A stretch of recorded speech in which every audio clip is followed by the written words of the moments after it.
Just look how well he held off Desai. Oh, a quite extraordinary goal from the man who is a living legend on Tyneside. You've Ginola him with me. It's like even Marcel Desailly, World Cup winner, even the best do it. It happens every now and again. But that would have been pride for someone like him. The idea that no, I'm stronger than you. We get close to you, you're going to roll that. You're going to roll. He was an unbelievable player. He was a brilliant defender, yeah. Marcel said to me, "Why do you never ever come and stand on me?" Because I always used to go and stand on Frank Leboeuf because I thought I'd get more joy off Frank than I would off him. This is my favourite goal. Here comes Alan Shearer. It's Shearer for Newcastle. Alan Shearer in front of the Gallaghetes. 201 goals for Newcastle United.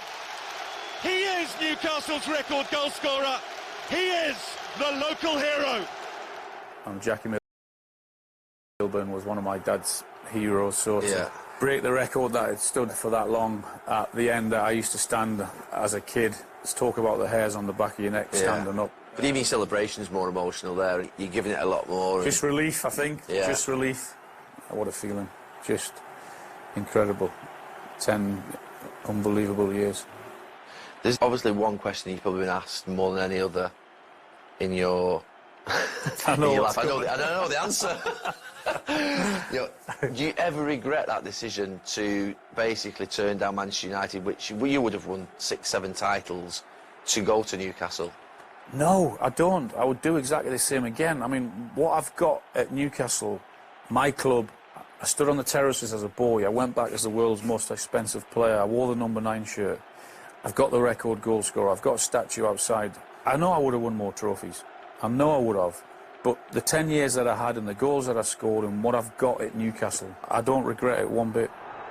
My last ever kick of a football, this was. I'd waited so long to get a penalty against Sunderland because one of my darkest moments was missing a penalty against Sunderland at St James's Park. And I felt this is probably the most pressure I've ever felt taking a penalty.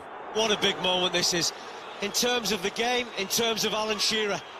Alan Shearer says as he gets older, the feeling of scoring gets sweeter and sweeter, and that will taste very nice indeed.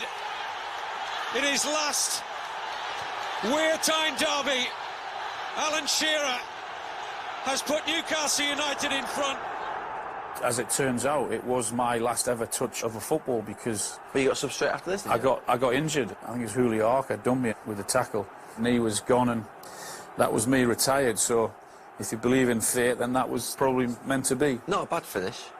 Well, if you're gonna finish, then finish it at Sunderland. Last ever kick of a football. It's not a bad place to go out with a victory as well. I finished in disgrace at West Brom. Really? Yeah, hooked off at 70 minutes. Yeah. That was it? Yeah, halfway through a season. So yeah, you've got a better finish than I have.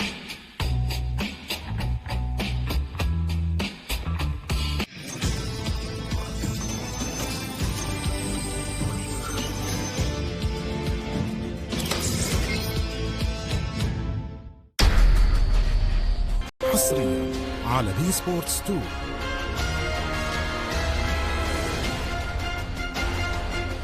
الاثنين حصريا على بي سبورتس 2.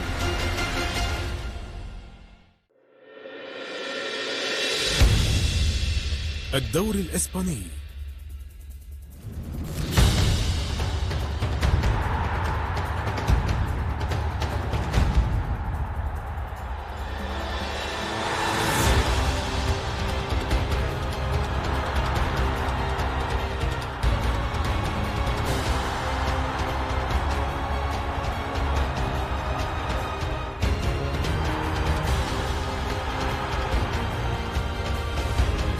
الجوع حصريا على بي سبورتس 3.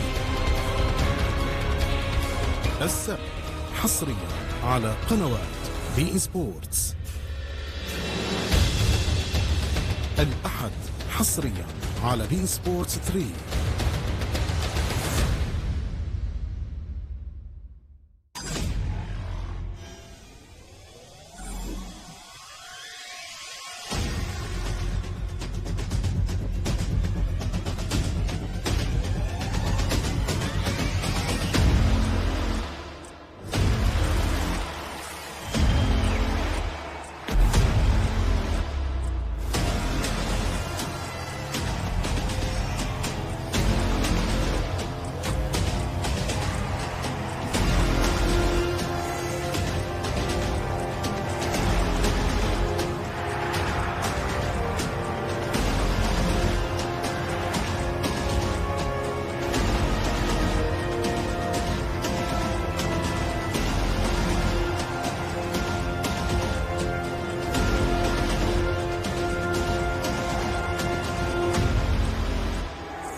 it's a special one.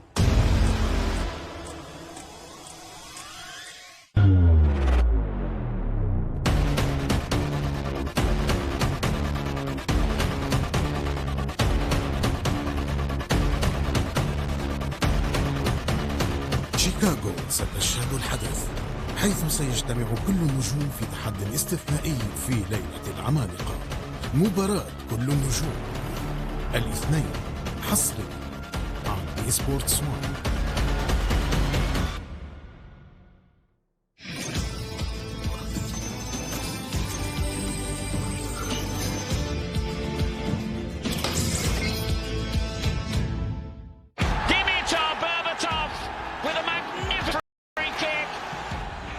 Berbatov! Oh, what about that? Berbatov! Oh, wonderful! Absolutely fantastic! He has brought the house down at Old Trafford. And the finish of Dimitar Berbatov, sublime. In his usual stylish manner, Berbatov.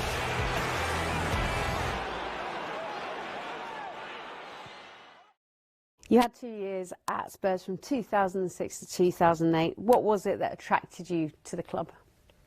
Well, because it was time to change, time to go out of my comfort zone, out of Germany, out of Leverkusen, after almost 5 years there.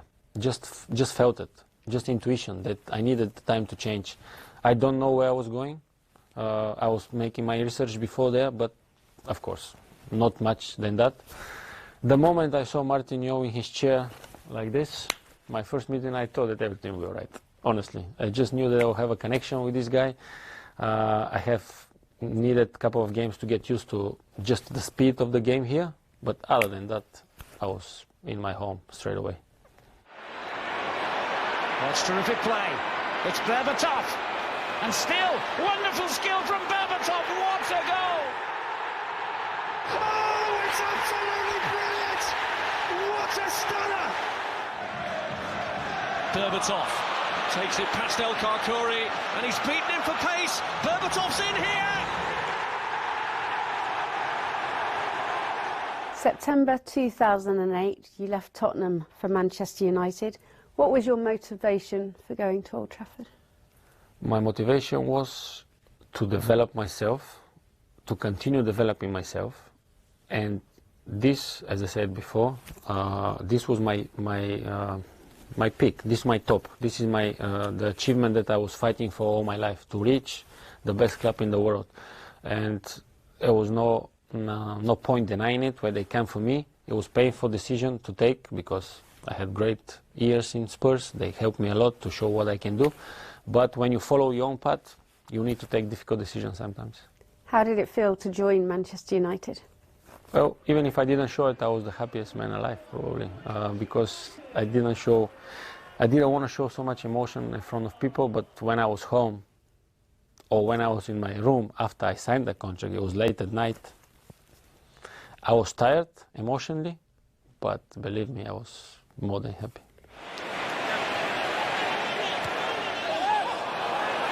Beyond Rooney, it's Berbatov! It's brilliant!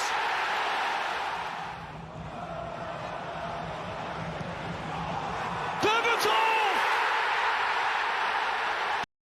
becomes the first Manchester United player in 64 years to score a hat-trick against Liverpool. It's Berbatov, though, in for Manchester United, in for the kill. You won 2 Premier League titles. Manchester United were a force of nature at times. What was it like being part of that dynasty?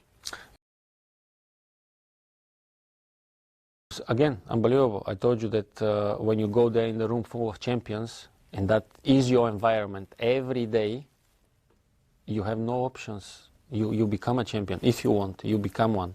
You in a dressing room with Rooney, with Ronaldo, with Giggs, with Scholes, and even if you don't want to ask because you're too shy to ask, if you can watch and you can learn, you just watch, and you see small things you can pick up and put it into your game, in your behavior, whatever, and then you see how good you become. And then you want more, and you want more, and you want more. It's unbelievable. What was the best Manchester United team you played for? Well, I think from my first day to the last day, the team was great. I won 2 titles and other medals and cup as well.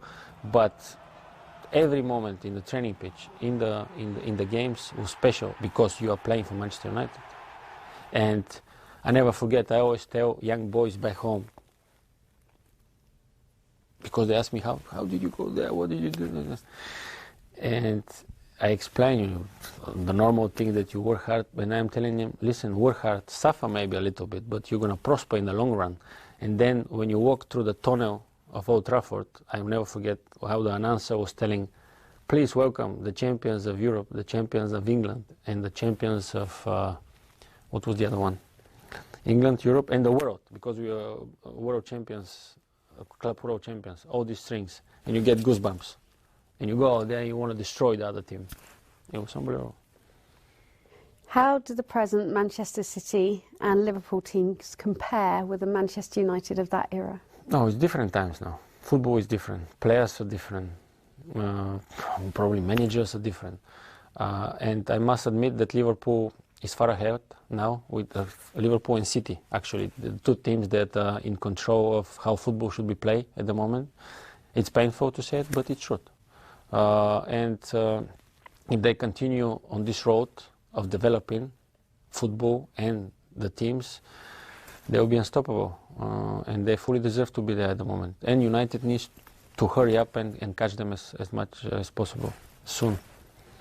Is it too simple to say that Sir Alex Ferguson is the difference between the club you played for and the club you now watch and analyse? Well, it's difficult to replace someone who's been in charge for 25 years. I mean, how do you